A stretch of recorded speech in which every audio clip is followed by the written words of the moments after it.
15, 7 e 5 de João diz, só esse versículo: eu sou a videira, vós as varas. Quem está em mim e eu nele, este dá muito fruto, porque sem mim nada podeis fazer. Agora veja Lucas, do capítulo 15 de João era 1, Lucas 13, versos 6 a 9, eu preguei inúmeras vezes esse texto, e sempre olhando por um prisma diferente. 13, 5 ou 6 a 9 diz, e dizia esta parábola: um certo homem tinha uma figueira plantada na sua vinha, e foi procurar fruto nela. Não achando, disse ao vinhateiro: eis que há 3 anos venho procurar fruto nesta figueira, e não acho. Corta, porque ela ocupa ainda a terra inutilmente? Respondendo-lhe, disse-lhe: Senhor, deixa este ano, até que eu escave e a esterque, e se der fruto, ficará, e se não, depois mandarás cortar. Glória a Deus. Amados, é tão importante nós pensarmos em temas que vêm trazer para as nossas vidas ensinos fortes. E a palavra de Deus, ela vem fazer cirurgia nas nossas almas, para nos ensinar. Não só nos ensinar a viver, mas ensinar também nós nos defender. E ensinar nós instruir também. Então nós ouvimos a palavra para viver, praticar, para nos defender dos ataques do inimigo e para ensinar também nossa família, nossos irmãos e os mais novos na fé. E a gente escuta coisas que a gente sabe desde o início da fé, mas se renova a cada dia e a gente leva para alguém que precisa crescer e aprender mais. Veja só que quando nós lemos em João 15 e versículo de número 5, Jesus está falando do galho bom que da árvore ou da videira, que dê frutos bons, e ainda dê mais frutos bons, e que continue dando mais frutos bons. Disse ele aqui: sou a videira, vós as varas. Quem estiver em mim e eu nele, esse dá muito fruto. O que gera o fruto é essa ligação. Quem estiver em mim e eu nele, esse dá muito fruto, porque sem mim nada podeis fazer. O desligamento da videira é exatamente um transtorno para a vida. O desligamento da videira é ficar sem chão, ficar sem seiva, é ficar sem caule, é ficar sem mestre. Mas o ligamento na videira é uma forma de nós produzirmos frutos. E esta pandemia que veio, passou, creio que praticamente já está morta em nome de Jesus, ela trouxe uns ensinamentos para nós. E agora, quando passar a onda, nós precisamos avançar e implantar o reino, e levar a ideia do governo de Deus, levar o evangelho. E para nós levar esse evangelho, esse governo de Deus, nós precisamos produzir os frutos, porque nós somos uma árvore boa. Logo vou ler um versículo aqui para os irmãos verem sobre a árvore boa. Mas estava olhando o Senhor Jesus ensinar nas margens do Jordão através de João Batista. O Senhor estava na vida de João Batista e João Batista pregava, ele nem tinha se manifestado ainda. E João Batista ia pregando, e as pessoas iam vindo, ele ia pregando, eles iam vindo, e ele fez uma exigência para um grupo que chegou ali, e dizendo: vocês precisam se arrepender dos vossos pecados. Em Mateus capítulo de número 3, e o versículo de número 8, que tem esse versículo, abri bem certinho aqui, diz o texto assim: produzi, pois, frutos dignos de arrependimento. Ali está falando da produção do fruto. João disse: vós estáis ligados em mim, eu sou a videira, vocês derem muito frutos. João Batista disse assim: olha, produzam frutos dignos de arrependimento. O apóstolo São Pedro, preocupado com a geração de frutos, no capítulo 3, versículo 9 da sua segunda epístola, ele disse: o Senhor não retarda a sua promessa, ainda que alguns a tenham por tardio, mas ele é longânimo para convosco, não querendo que ninguém se perca, mas que todos venham a arrepender-se. Esta longanimidade é o tempo. Jesus fala do fruto, João Batista exige o fruto, e o apóstolo São Pedro fala que Deus dá o tempo para produzir o fruto. Depois nós vamos falar da figueira mais um pouquinho. Mas quando nós olhamos para João 15, versículos 1 e versículo 2, nós vemos a seleção dos galhos. Dá uma olhada aqui. João 15, versículos 1 e 2, o Senhor Jesus está falando assim: eu sou a videira verdadeira, meu Pai é o lavrador, toda vara em mim que não dá fruto, tira e limpa, toda aquela que dá fruto, para que dê mais fruto. Então, Jesus está falando aqui exatamente da seleção dos galhos, a que dá fruto e a que não dá fruto. Ele tem uma promessa de corte para a vara que não dá fruto. Mas quando nós olhamos para Paulo escrevendo aos Romanos, este versículo eu citei numa das terças-feiras aqui, que é o capítulo 11, versículo 22 de Romanos. Pode abrir a sua Bíblia, 11, 22 de Romanos, que você vai acompanhar uma leitura das mais profundas do texto só nesta noite. Glória a Deus. Parece que só o versículo 22 a 24 do 11 de Romanos seria a chave para a nossa sucinta meditação. O versículo 22 diz assim: considera, pois, a bondade e a severidade de Deus. Viu? Duas coisas considera: a bondade e a severidade de Deus. Para com os que caíram, severidade. Considera duas coisas: a bondade e a severidade de Deus. Para os que caíram, severidade. E para contigo, benignidade de Deus, vírgula, se permanecer na benignidade, de outra maneira também será cortado. Observa a severidade e observa a bondade. Severidade de Deus para aqueles que caíram e para aqueles que permanecem em pé. Se permanecer, bondade de Deus. Agora veja o verso 23. E também eles, se não permanecerem na incredulidade, serão enxertados.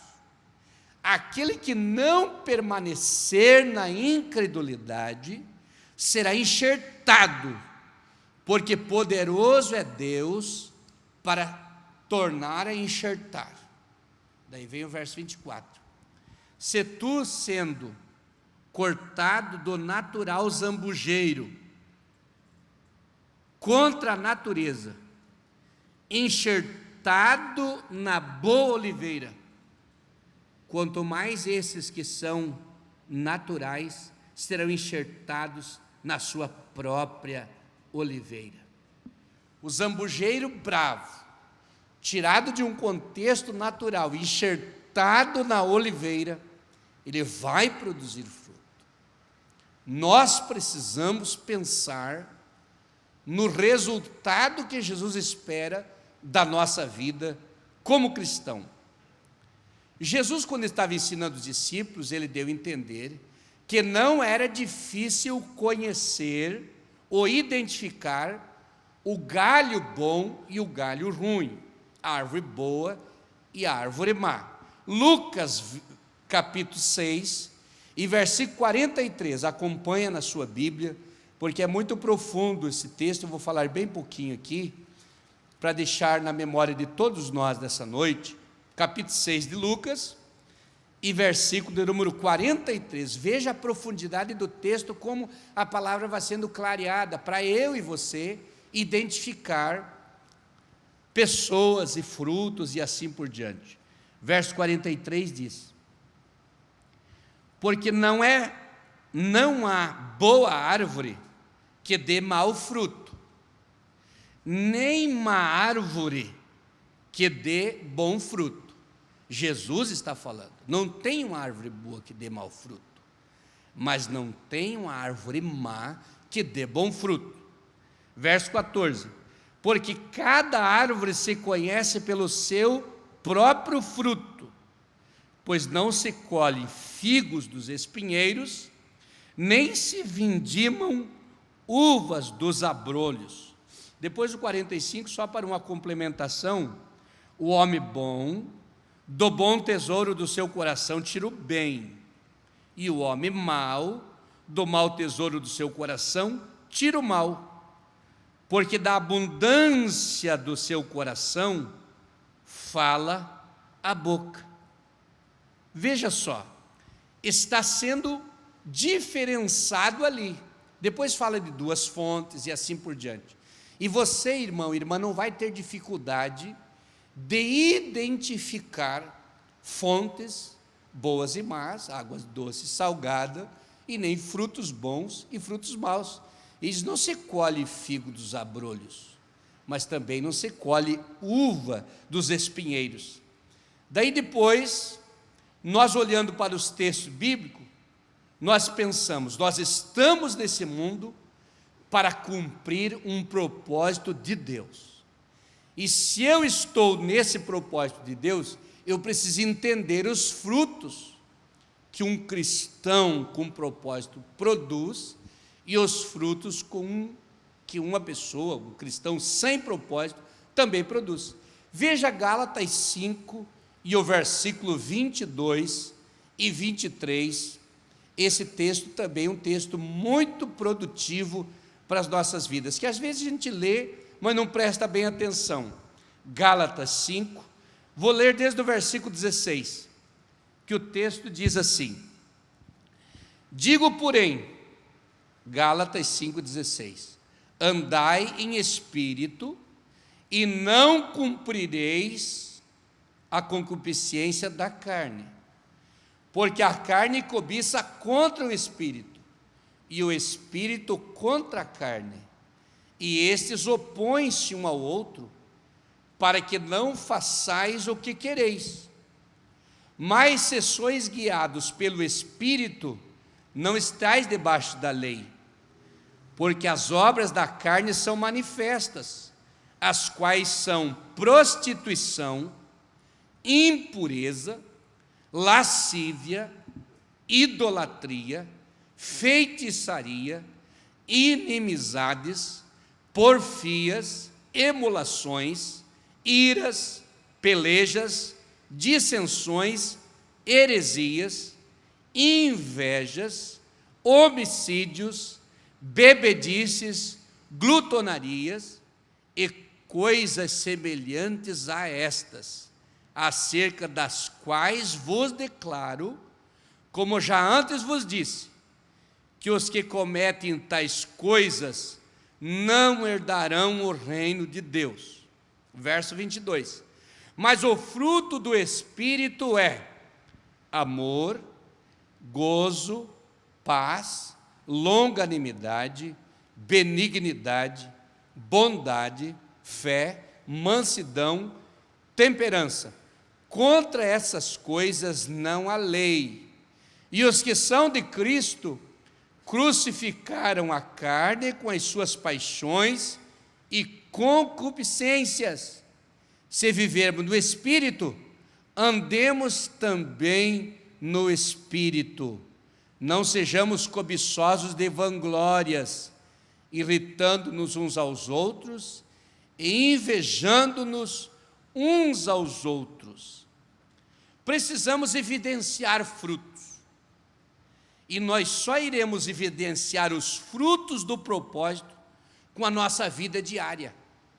Nossa vida diária de um cristão que aceitou a Jesus como seu Salvador e que tem uma devoção com Deus e que aconteça o que acontecer, não se move. Pode ter seus altos e baixos, pode ter seus fracassos, pode ter seus problemas, todos nós temos. Mas a evidência do propósito com Deus aparece no borbulhar desta vertente, no produzir esses frutos, no produzir esses frutos lindos que a Bíblia Sagrada está nos ensinando aqui. E isso aparece na nossa vida diária. Um cristão verdadeiro não abre mão da sua fé. Não abre mão na escola, não abre mão no trabalho, não abre mão numa viagem, não abre mão diante da tentação, em lugar nenhum. Um cristão autêntico abre mão da sua fé. Pode ter suas fraquezas, não ter conseguido orar suficiente, não ter conseguido estudar a Bíblia naquele dia ou naquela semana, pode ter as suas tentações, mas não cede, porque a evidência do fruto do Espírito é constante na sua vida diária. E esta vida cristã, ela glorifica a Jesus todos os dias, com palavras, com atitudes. E eu fico pensando em Pedro, que sendo um apóstolo, falhou, imagina nós. Mas quando Pedro está lá naquela fraqueza tremenda, o que martirizou Pedro não foi tanto o que aconteceu com ele, num contexto, mas sim a sua negação.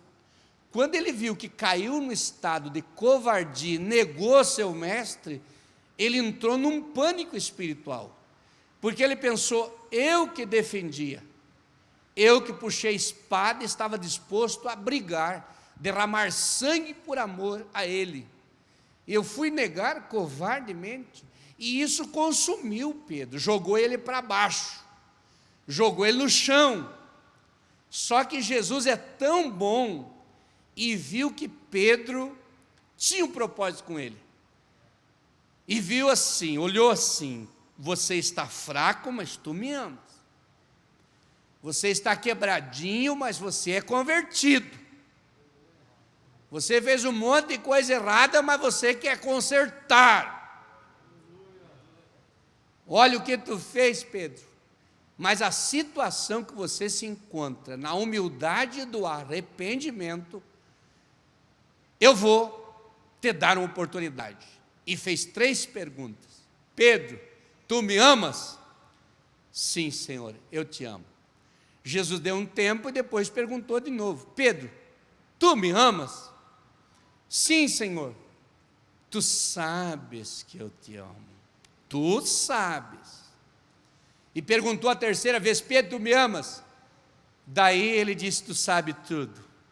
E desmoronou. Nas nossas orações nós dizemos: Senhor, tu sabe que eu te amo, Senhor. Tu sabe que eu sou fraco, mas eu te amo. Tu conhece as minhas fragilidades, mas eu te amo. Estou negligenciando muita coisa, mas eu te amo. E o Senhor abraça e diz: vem e apacenta os meus cordeiros. Ajude a cuidar dos mais fracos. Ajude a cuidar dos novos convertidos. Ajude a cuidar de um grupinho. Faça alguma coisa.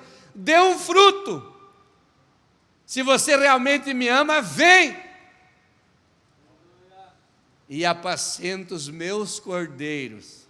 O Espírito Santo está falando essa palavra. E aquele crente fraco sai cambaleando na sua fé, mas ele é cheio de sabedoria, experiência. E ele vai e consegue resgatar uma alma.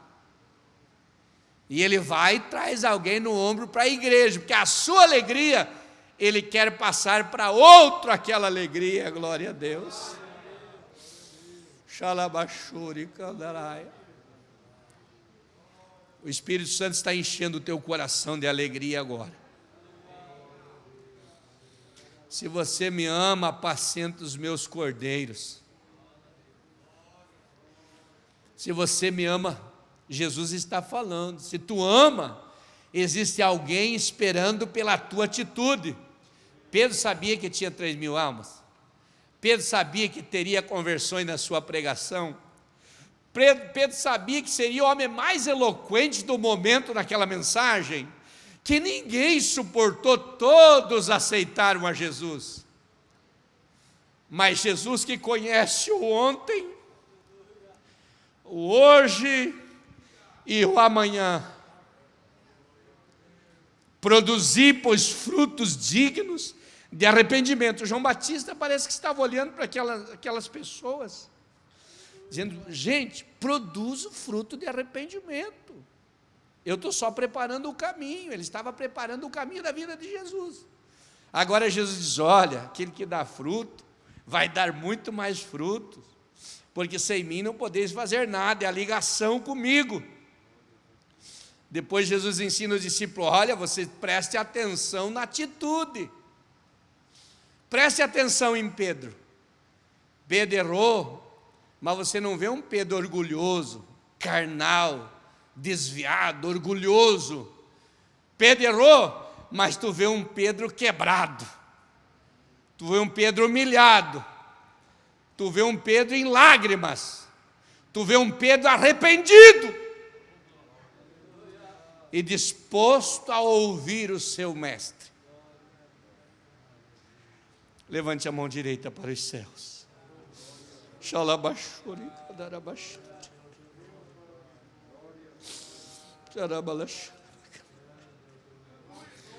Jesus está falando com nós aqui. Quantas vezes nós passamos tantos anos por essa terra, e Jesus está procurando um fruto em nós. Quantas vezes?